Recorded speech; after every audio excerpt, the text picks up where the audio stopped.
car. He hit the baby and fell on him. It like freaked me out. He hit the child? Yeah, I fell on him too. Like, how'd he hit him? Like the baby. Because he went to go hit me. And he was sitting here, like, he hit the baby and he started screaming and crying. I'm like, John, stop. Like closed fist, open fist? By the throat. Was he squeezing? Yeah, he freaked me out, man. Like. Okay. Over 70% of divorces in the U.S. are caused by alcohol abuse. But sometimes, these alcoholic husbands not only destroy their relationships, but also traumatize their children. Listen, I've been a f***ing fireman for 16 f***ing years. So then have a little respect. So okay? let go of me. You're not getting How at do it. you have respect? I am having respect. I'm trying to take the hobble off. Take the f***ing hobble off, you f***ing asshole. Only if you're gonna walk. Here are two instances of these drunk, abusive husbands who think his actions don't have any consequences. Starting with an abusive husband who, after drinking alcohol, not only beat his wife, but also abused his children, and later finds out his actions have consequences. I can't do what the f*** wants to us. I can't. Yeah, the babies are traumatized. They go to bed at 7, 10 o'clock, almost 11. I mean, what am I supposed to do? I can't. Yeah. He ripped my f***ing hair out. I got f***ing hair. I saved for you guys because he just... It's so much. I don't know what to do. Well, I mean, from what you're telling me, you're having some domestic violence going on here. It's beyond domestic. Yeah. So it's beyond. It's just. On January 4th, 2024, deputies responded to a 911 call from a trailer home where children were heard screaming and a man and woman were arguing. Upon arrival, they encountered a visibly drunk man and an upset woman, his wife. The wife immediately indicated that her husband had been physically abusive, and she wanted him to leave. How are you? Hello. Hey, you guys ain't arguing, are you? No, we're all right. Are you? Okay. What are we arguing about? He's drunk. He hurt me and the kids. I want him the out of here. Okay, we'll get inside here before we can go heat the inside or outside up. He tore the kids' door off. I'm tired of warning him. I'm tired of threatening him. He's not getting it.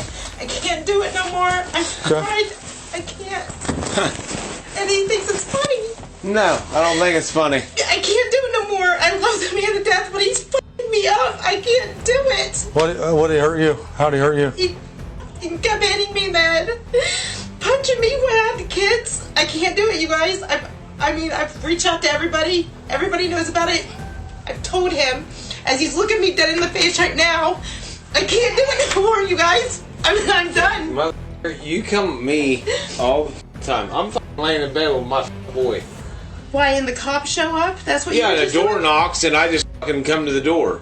Right. I'm laying in but what was you doing before that, What happened John? prior to that? Do I have to show him the door? Do I have to show him my hair? Argue with me? We're gonna look at it. So there's no. I mean, hey, I can't do this. Tell him I can't do this. Let's go back to you. Just stay out You here. landed on the f***ing Talk to kids. him. You hurt the baby. The deputies began questioning the wife, who recounted a series of distressing events. She revealed that her husband, in a drunken state, had torn the door off the children's room in a fit of rage. She expressed her frustration and desperation, stating she had tried to handle the situation multiple times, but her husband wasn't taking her seriously. She detailed how he had been hitting her while she was with the children, which had traumatized them. I can't, you guys. Like, the door, he ripped it off. What's up with the door? He just ripped it off. I tried closing it on him. I'm like 2 feet from you. Let's. He ripped it off, hon. He ripped the door off. But why? What? I was blocking. I was trying to protect me and the kids. You were in there? Yeah. Okay. He ripped the door off. I mean, I can't. I can only do so Where's much. the other kids at? The other one's in bed. Okay. He's here though? I called you guys twice. I left it on the phone. Yeah, we were trying to get here. I can't. He's in bed. Okay. He's asleep though? Yeah. Okay. I need to put the door somewhere back here. Like, I'm home all day long with my kids. I don't go anywhere. Right here. He put the door right here.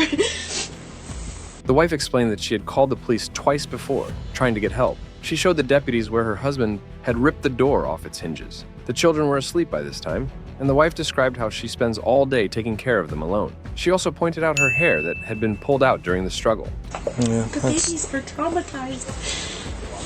They go to bed at 7, 10 o'clock, almost 11. I mean, what am I supposed to do? I can't. Yeah. He ripped my f***ing hair out. I got f***ing hair I saved for you guys because he just... It's so much. I don't know what to do. Well, I mean, from what you're telling me, you're having some domestic violence going on here. It's beyond domestic. Yeah. So It's beyond. It's just... My kids are more important for me. It's the kids. well, yeah, And they're but singing it. They're Yeah. singing their Mom BB. I can't. yeah. Just take him to jail. I'll write a fucking statement. I'll do whatever I have to do. Just get him out of here. Okay, and in the Please. morning, you need to go get a civil protection order. Please. I do anything. Just Okay. get the f away from us. Okay. After gathering her account, the deputy spoke to the husband to get his side of the story. The husband admitted to pulling the door off its hinges, but downplayed the severity of his actions. He claimed he was just trying to see his children. The deputies noted the husband's dismissive attitude and the visible damage he had caused. How many times do I have to ask you? What is The up door. with the door? Why did you rip it off? I didn't rip it off. I grabbed the fucking door and pulled the door, and then fucker come off. Why? Well, I don't know why. Why did you open the door? Because I was coming in to see my fucking kids. She wants to Because hide they were behind my gonna- kids. She wants to hide Because behind my boys. in her mind, you're out of control. So she was trying to get away from you. Control. Okay, we're both out of control. Okay. Okay.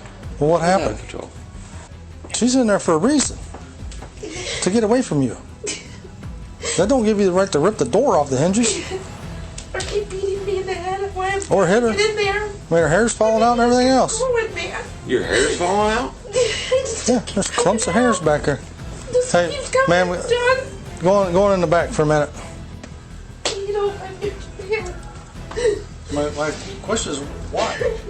The deputies decided to arrest the husband for domestic violence. Despite the husband's protests and attempts to justify his behavior, he was handcuffed and led to the police car. He repeatedly questioned why he was being arrested and expressed disbelief at the situation. But I don't know why I'm cuffed. Because you're going to jail for domestic violence. I've already told you that. I've not. Are you there's going to put these on, yes or no? Yeah. Get your foot in there. There's no domestic violence, though. It says you. That's why there's a court.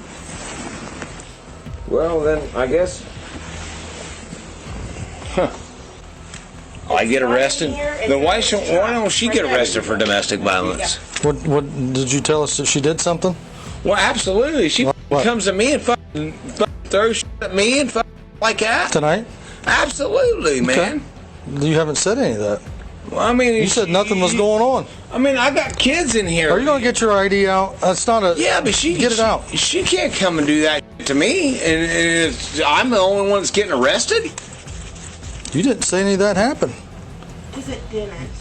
Once the husband was secured in the squad car, the deputies returned to speak with the wife. She was willing to provide a formal statement and expressed her desire for a permanent restraining order against her husband. She detailed how her husband had hit their baby while attempting to strike her and how he had strangled her during the altercation. The wife described the violent behavior, including how her husband had squeezed her neck to the point where she couldn't breathe or speak. She had been trying to protect her children while he was attacking her. The deputies asked to look at her neck to assess the injuries.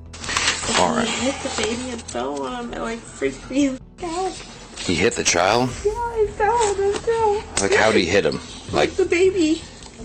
Because he went to go hit me. And he was sitting here, like, he hit the baby and he started screaming and crying. I'm like, John, stop. like closed fist, open He had me fist? by the throat. Was he squeezing? Yeah, he freaked me out, man. Like, Okay. that's why I called you guys. So, have a seat for me, okay? Have a seat for me. The wife mentioned that she'd been documenting every incident of abuse and had photos as evidence. The deputies explained that this documentation would be crucial for obtaining a civil protection order, CPO, and urged her to keep everything for the court process. The husband was transported to the county jail and formally charged with domestic violence and strangulation. The wife, left with the children, was advised to pursue a restraining order the next morning to ensure their safety and prevent her husband from returning and causing further harm. The deputies emphasized the importance of protecting herself and her children from further abuse. All that stuff that you've been documenting will be very helpful for the CPO, the civil protection order. So keep it all. Keep everything. Often, drunk people are unaware of the chaos they cause, like our next suspect, who was involved in a domestic dispute, later verbally abused the cops while in a drunken state.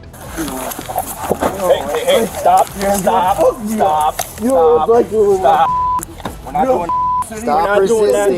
doing that. Stop. You're not gonna do that. Resisting, okay? Stop. Yeah, you Stop.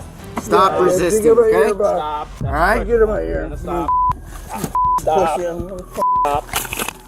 On November 9th, 2023, officers in Key West responded to a domestic violence call at a local hotel. Upon arrival, they encountered a highly intoxicated man leaning on a railing. The man, identified as a 16-year veteran firefighter, was bleeding from a cut on his hand. When officers questioned him and his wife, it became clear that an argument had escalated into violence, with the man punching through a glass window, causing his injury. 1013 male punched through a glass window. Turn around for me, sir. Turn around for me, sir. Put your hands behind your back. Put your hands behind your back. There you go. You're just being detained. Trying to figure out what's going on. What's going on? Who else is in here? Anybody or just you two? So what happened tonight? What's the story behind all this? How does it go from like a verbal argument to blood and glass everywhere? What's going on? I mean, I know you guys had a fight, but we need to get down to the bottom of this. The officers first spoke to the wife, who was visibly upset and admitted both had been drinking. She mentioned that their arguments often stemmed from typical marital issues, but couldn't pinpoint exactly what had caused the fight that night. A year? Yeah. Have you guys had any issues before? Yes. Like what? Like, mostly, like... Do you want to talk inside? Yeah, sure. I'm sorry. It's okay. It's okay. Mostly fighting about, I mean, he's been drinking, so... He's been drinking? Yeah. Okay. I mean, I've been drinking too, but I haven't been drinking that much. Yeah, I mean, we're in Key West. It happens a lot, unfortunately, with the drinking. So what are you guys even arguing over? I don't know. Like normal relationship stuff, money, cheating. Like what is the topic? Just like I don't know. Just fighting about stuff. Okay, I get that, and there's a lot of broken stuff in here now. And who broke all this stuff? Danny's your husband. Okay, so you're like competent enough and awake and alert enough to know what happened, but I still don't know why it happened. I think it happened because we're drinking. I was drinking. It just happened. I don't know how else it. She confirmed that her husband, Danny, had broken the hotel room's glass and other items, although she insisted that there had been no physical altercation between them. The officers then turned to Danny, who was heavily intoxicated and incoherent. He denied knowing what had started the argument and claimed he had not drunk excessively, despite evidence to the contrary. His inability to recall events and his contradictory statements only complicated the situation. Are you sure? Nothing. It just there seems to be a lot of damage. Your hands cut and nothing. No. Why are you down here? I'm here. I work safety for the boat races. Yeah. Okay. When did you start drinking today? When did I start drinking? Mm-hmm. When I got home from our meeting, we had a meeting at 7. Okay, 7 at night, like in the afternoon? 7 Yeah, okay. 7 p.m. Gotcha. Did not drink. You did not drink, okay. Given the severity of the damage and the visible signs of violence, officers decided to detain Danny. However, when they attempted to arrest him, he became increasingly belligerent and resisted. Hey, stop. We're not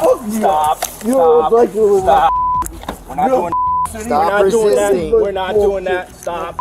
You're not gonna do that. Resisting, okay? Stop. Yeah, you pussy. Stop resisting, okay? Stop. All right, get him out here. Stop. Dude. Listen. Step in the vehicle. Step in the vehicle. Step in the vehicle. Get in the car. You're right. Get up. Get up. I'll take a seat in the vehicle. Yeah. Just get up. Do whatever. Get up and take a seat in the vehicle. Do whatever you want me to do. Get in the car. Despite repeated commands to get into the police vehicle, Danny physically and verbally resisted the officers' efforts, leading to a struggle. He spat on the officers and continued to hurl insults and threats, stating his intention to find and harm them in the future. Danny's behavior escalated to such an extent that the officers had to restrain him with a hobble device to prevent further resistance and aggression. Throughout the process, Danny continued to assert his identity as a firefighter, claiming his long service should afford him some respect. He repeatedly insulted the officers, questioned their authority, and threatened them with violence, all while denying responsibility for his actions. I've been a f***ing fireman for 16 f***ing years. So then have a little respect. So okay? let go of me. You're not getting How that. do you have respect? I am having respect. I'm trying to take the hobble off. Take the f***ing hobble off, you f***ing asshole. Only if you're gonna walk. I'm not gonna go anywhere. I didn't do anything. You're gonna walk up. You didn't ask me to do. Once at the police station, despite his claims of cooperation, Danny continued his hostile and non-compliant behavior. The officers had to physically support him as he alternated between compliance and resistance. In the end, Danny was charged with resisting an officer with violence, making threats of death, damaging property, and disorderly conduct. The severity of these charges brought into question his future as a firefighter.